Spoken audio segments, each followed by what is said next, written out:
Welcome back to the Snark Side, babes. A very, very happy weekend to you all. I mean, it is officially Friday evening. The weekend spiral has absolutely officially begun. Oh, completely. Like the laptops are slammed shut, the group chats are already getting messy, and honestly, we are fully, unapologetically cocked into the chaos. Literally clocked in. And before we even get into all the heavy lifting today, just take a second right now, grab a drink, hit subscribe, share this link, and seriously, send it to your messiest friend. You know exactly the one we're talking about, too. Yeah. The friend who is currently drafting like a highly manipulative multi-paragraph text to their ex right now. Just save them from themselves, Give them this total breakdown of reality TV delusion to focus on instead. Please, babes, intervene. I mean, mojitos are officially on deck, the vibes are so incredibly easy, and we're just here, so take a sip, settle in. Exhale the corporate dread of the last 5 days, right? Exactly, and just inhale the reality TV garbage that we all secretly thrive on. It's giving vibrant nights.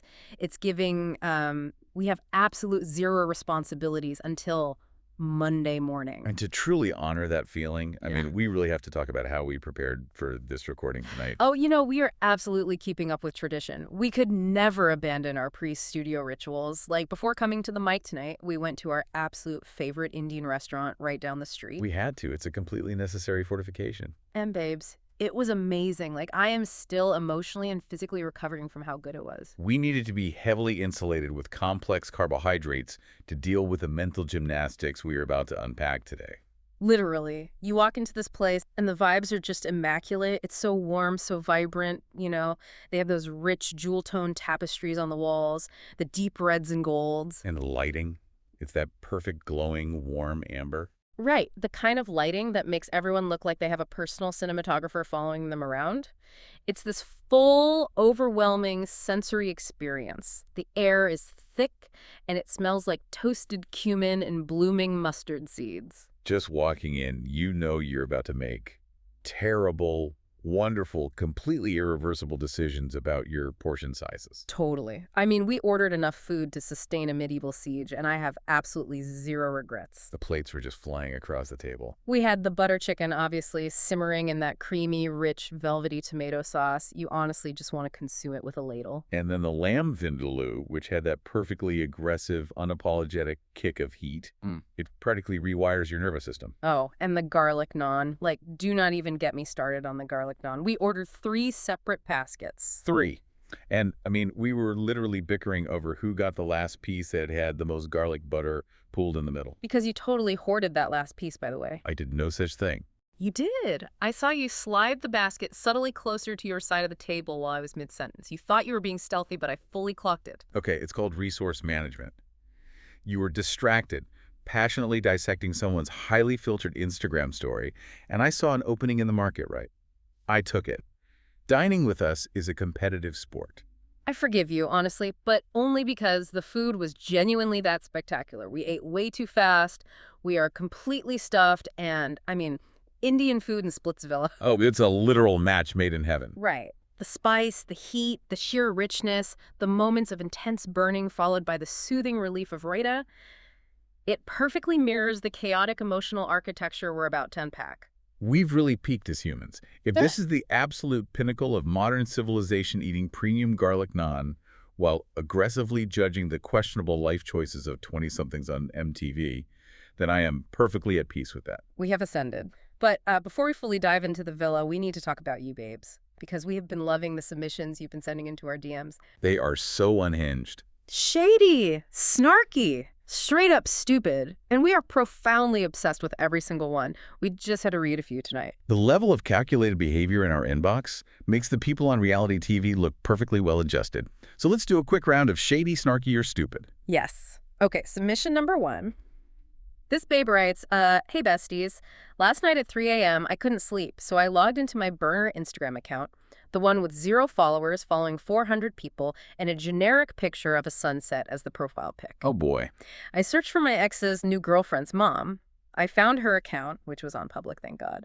I proceeded to watch all 42 slides of her Instagram story from their family dinner at an Olive Garden just to see if my ex looked happy in the background. 42 slides of an Olive Garden dinner. He looked bloated. I took screenshots, zoomed in on his face, and sent them to the group chat. Am I toxic? Oh my God. The dedication. We are talking about parasocial digital forensics here. First of all, babe, I am feeling so much profound emotion for you because we have all been there. 3 a.m. is literally the witching hour for bad decisions and emotional spirals. It really is. And honestly, finding the new girlfriend's mother's public account, that is top-tier FBI-level behavior. It requires an understanding of family trees that is practically academic. I don't think it's toxic at all. You don't? No, I think it's just protecting your peace by confirming he looks bloated while eating unlimited breadsticks. Gives you closure. I'm going with snarky. A beautiful, necessary evil. See, I have to completely dismantle this and disagree with you. What? Why? I'm looking at this through the lens of risk assessment, and I'm going with straight up stupid. Stop. Think about it. You were watching 42 consecutive slides on a burner account. Do you know how incredibly easy it is to accidentally slip and like a story? Or, even worse, what if you accidentally watched it from your main account because you forgot to switch over? Oh, that is a nightmare. The risk-to-reward ratio is fundamentally broken. You are risking unrecoverable social humiliation just to see a highly pixelated, blurry background image of a man eating a breadstick. It lacks operational security. But she got the intel. She secured the bloated breadstick photo. The mission was a success. At what cost to her baseline anxiety levels? Amateurs. Okay, submission number 2. Ready? Hit me. Babes, I need your verdict. My best friend just started dating this guy who is a walking, talking red flag. He doesn't use a top sheet on his bed. He genuinely thinks astrology is a government psyop, and he follows 4,000 Instagram models. Ew, no top sheet. Right. So she says, instead of just telling her I hate him, which she would ignore, I created a highly detailed shared Google spreadsheet titled Project Liability. Oh my God, a spreadsheet. I have categorized his red flags by severity. Yellow for annoying, orange for concerning, red for immediate evacuation. I update it daily with timestamps and send her the link with viewer-only access. She hasn't spoken to me in 2 days. I am actually getting emotional. The administrative labor that went into this hate. It is staggering. That is true friendship. That is a girl's girl right there. She isn't just reacting emotionally. She is literally providing robust data analytics to save her bestie's life. I am fully on her side. This is snarky, bordering on genius. See, we agree on the brilliance of the methodology, but we severely disagree on the execution. Making the spreadsheet, phenomenal, high art, but giving her viewer-only access. That's the best part. That is pure, unadulterated shade. You didn't even give her comment privileges. You didn't give her the ability to defend the man. You just handed her a peer-reviewed thesis on why her boyfriend is garbage and securely locked the document. That is so true. It's the coldest, most analytical shade I have ever heard. And I respect it entirely. Yeah. But obviously she's not speaking to you. You audited her romance like an IRS tax review. I just love that he doesn't use a top sheet. That alone is a red category. Immediate evacuation. It's barbaric. Okay, third and final submission. Brace yourself. Okay, I'm ready. Hey guys, love the spiral. So my sneaky link recently started pulling away and posting another girl on his close friends list. I was furious. Instead of confronting him and looking crazy, I bought a massive green screen on Amazon Prime. Wait, what? A green screen? I set it up in my living room, put on a bikini, made a fake pina colada out of milk and yellow food coloring, and filmed myself in front of a high-definition stock video of a beach in Mykonos. No, she did not. I posted on my story with the caption, "Do not disturb," with the airplane and Greece flag emojis. He immediately replied to the story asking who I was with. I left him on read. I am currently sitting in my studio apartment in Ohio. The yellow milk. The sheer unyielding delusion. We are entering the realm of hyper-reality. This is the most beautifully unhinged thing I have ever heard in my entire life. I am picking a side instantly. She is an absolute icon. She is the moment. This is snarky. It is shady. It is everything. You're obsessed. To sit in a studio apartment in Ohio, drinking yellow milk, just to successfully ruin a man's day by manufacturing a geographical reality. Give her an Academy Award for visual effects. I am breaking it down analytically, and I have to say, it's stupid. It is so profoundly stupid. Why? Let's talk about the concept of simulation. What happens when he asks for a picture of the sunset? What happens when Amazon won't let you return the green screen because you spilled yellow milk on it? That's a later problem. You have trapped yourself in a geographical lie. You cannot walk out of your apartment for a week for fear of being spotted at the local Target. But, I do appreciate the psychological warfare. Leaving him on read while sitting in Ohio is a dominating move. I am obsessed with her. Babes, please keep sending these in. We live for your questionable life choices. But honestly, mojitos are on deck. We are slightly tipsy. We are completely full of garlic naan, and we are so incredibly ready for the mess. Let's begin the spiral. Let's get right into it. Because this specific session of MTV Splitsvilla X6 was like an absolute fever dream. Okay, before we even start breaking down the actual events, the challenges, the shouting matches, can we just address the massive, glaring elephant in the room, the collective grievance of the entire fandom right now? We have to. Babes, how many episodes is this season supposed to be? Because we were getting tired. Episode 46. It is a marathon. It is a literal endurance test, not just for the contestants, but for us as the viewers. We are basically witnessing the reality TV equivalent of the Stanford prison experiment at this point.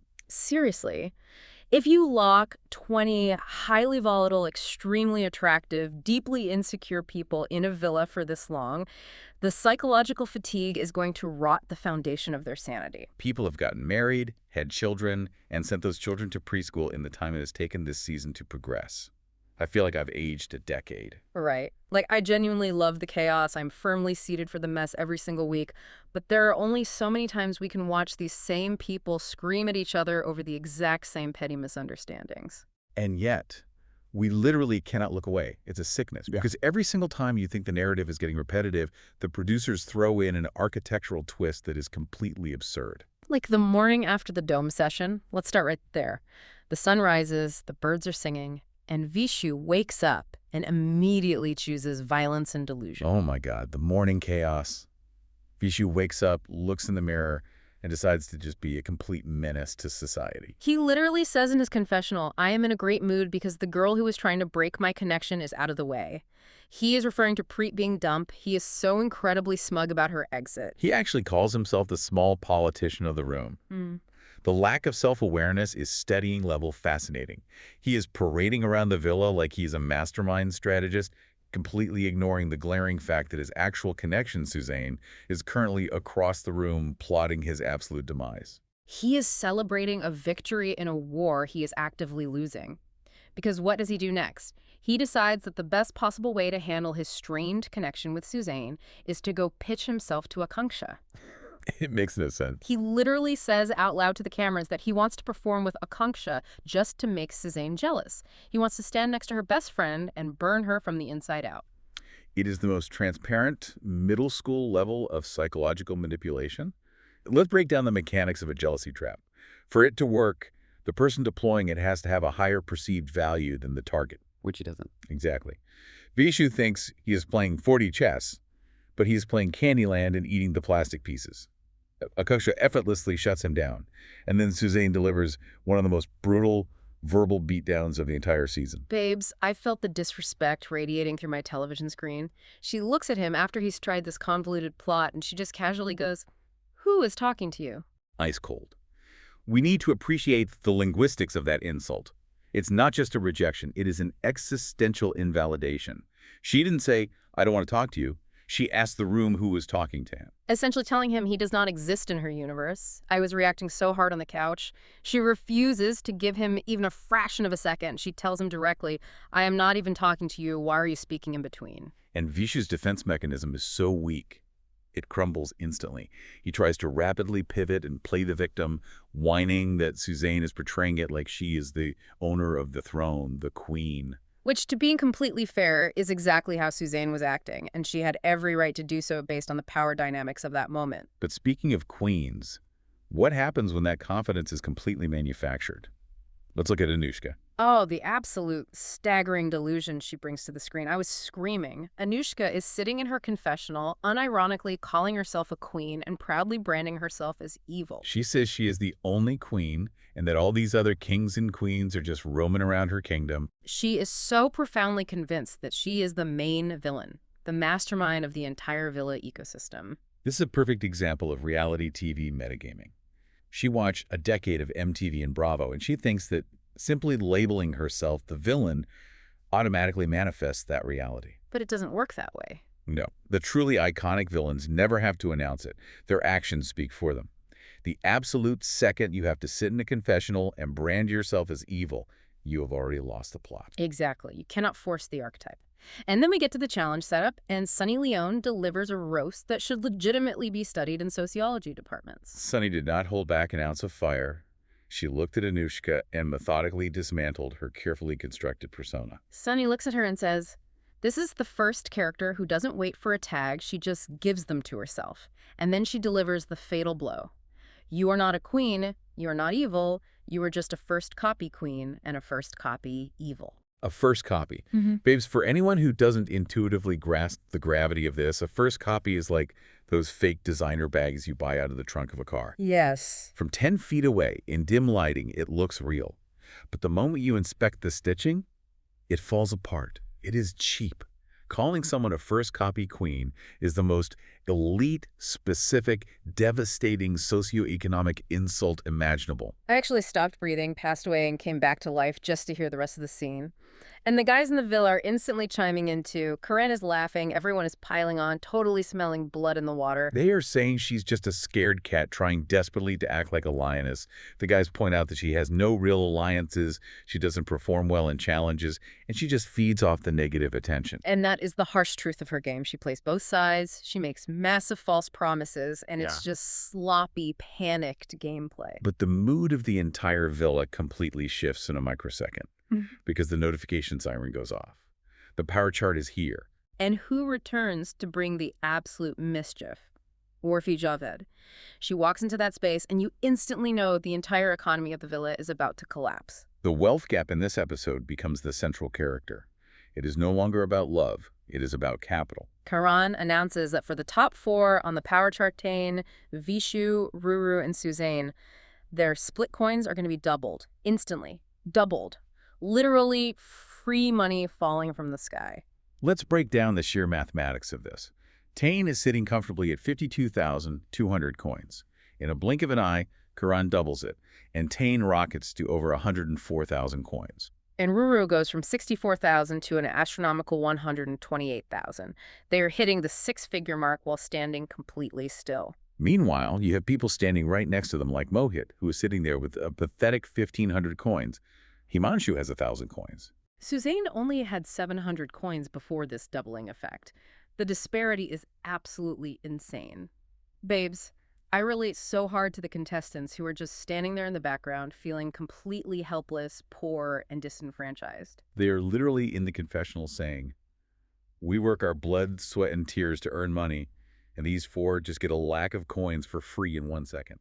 I was feeling the poverty through the screen. I wanted to check my own bank account, and Orfi is just soaking up the resentment in the room. She says, "Those who get it are happy, and those who don't just burn with jealousy.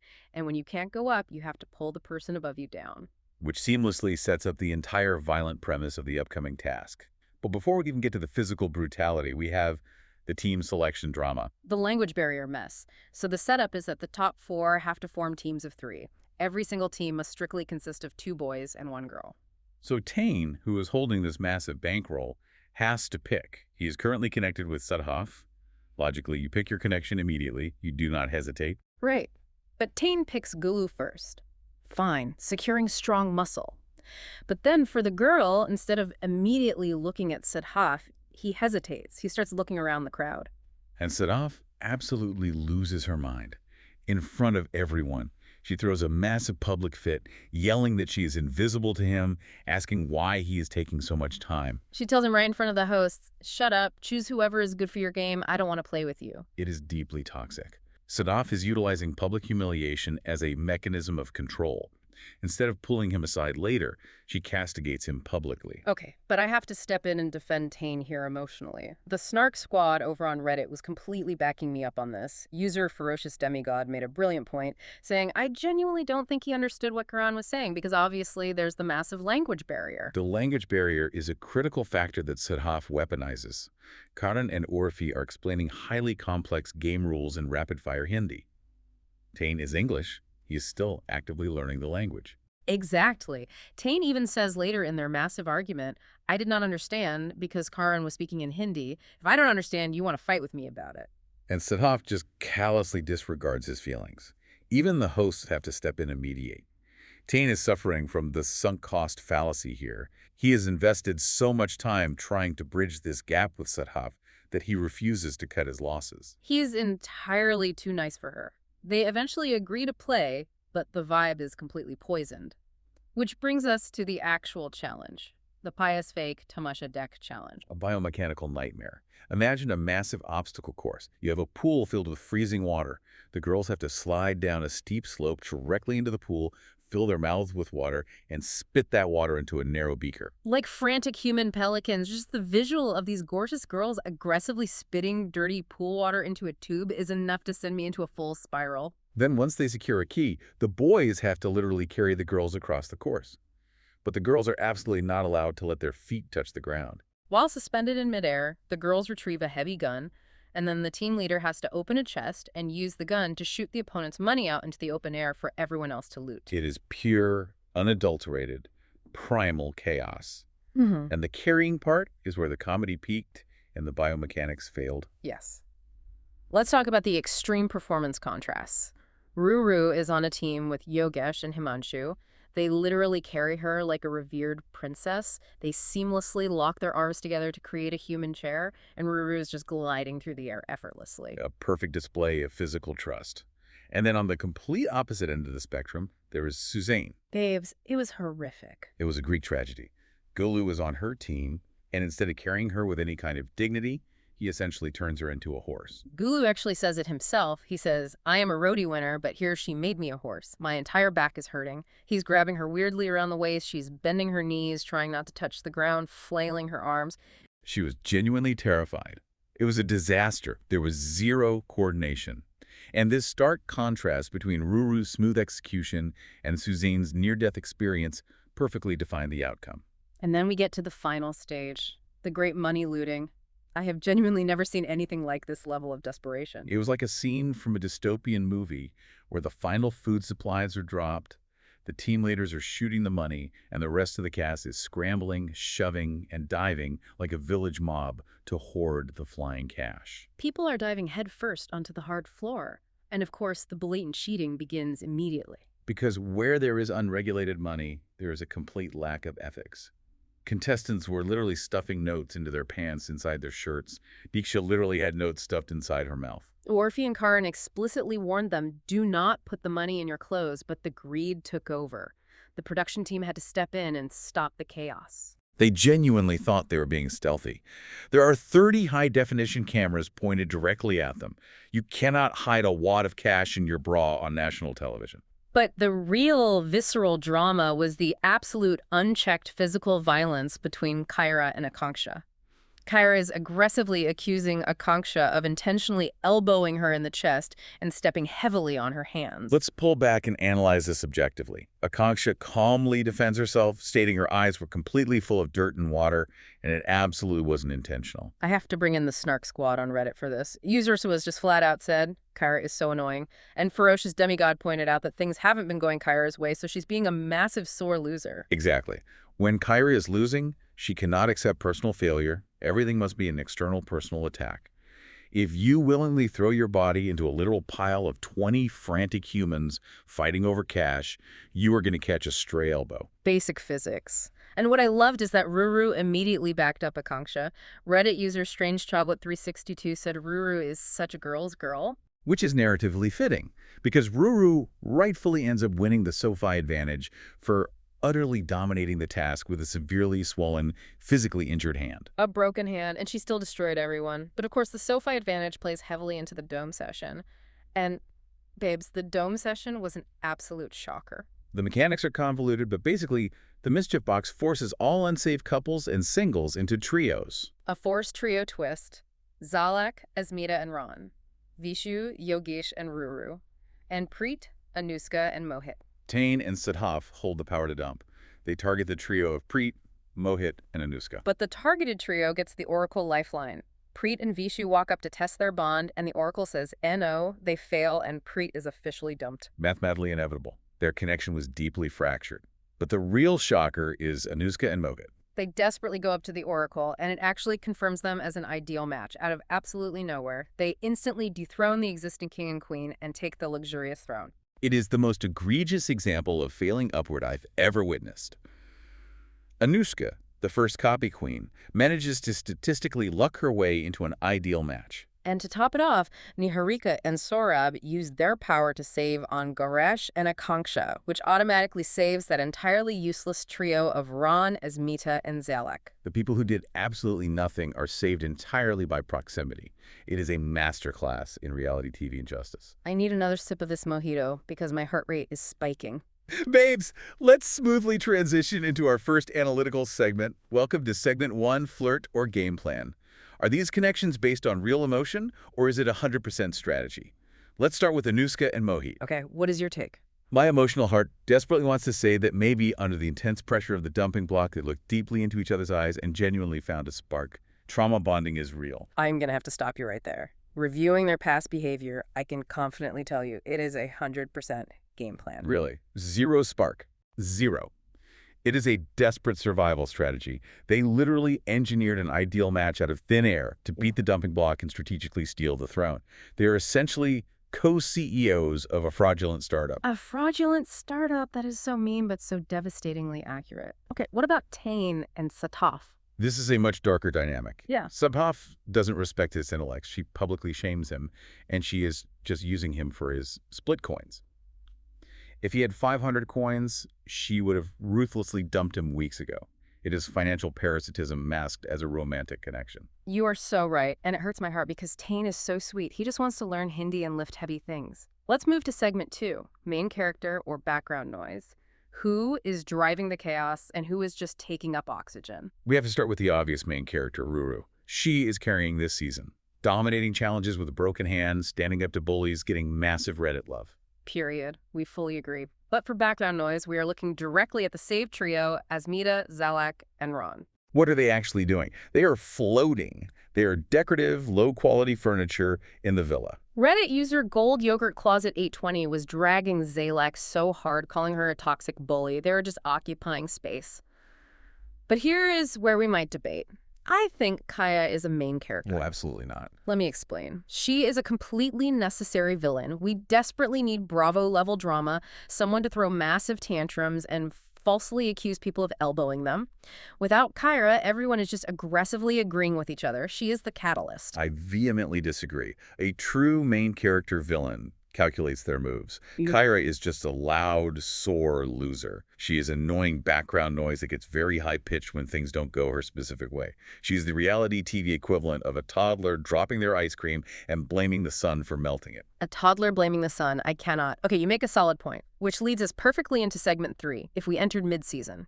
Close your eyes and imagine it. We are the late arrivals. Who are we immediately targeting? I have a fully fleshed out manifesto for this. If I walked into that villa right now, I would surgically target Anuska's brand new fraudulent throne. I would walk up to that first copy queen, look over at Mohit, and just casually drop completely unsubstantiated hints that he was talking about her behind her back. I would plant a tiny seed of doubt and watch her rampant paranoia dismantle that fake ideal match in 48 hours flat. That is artistically petty. But my strategy is much shadier and vastly more lucrative. I am aligning strictly with the rich kids.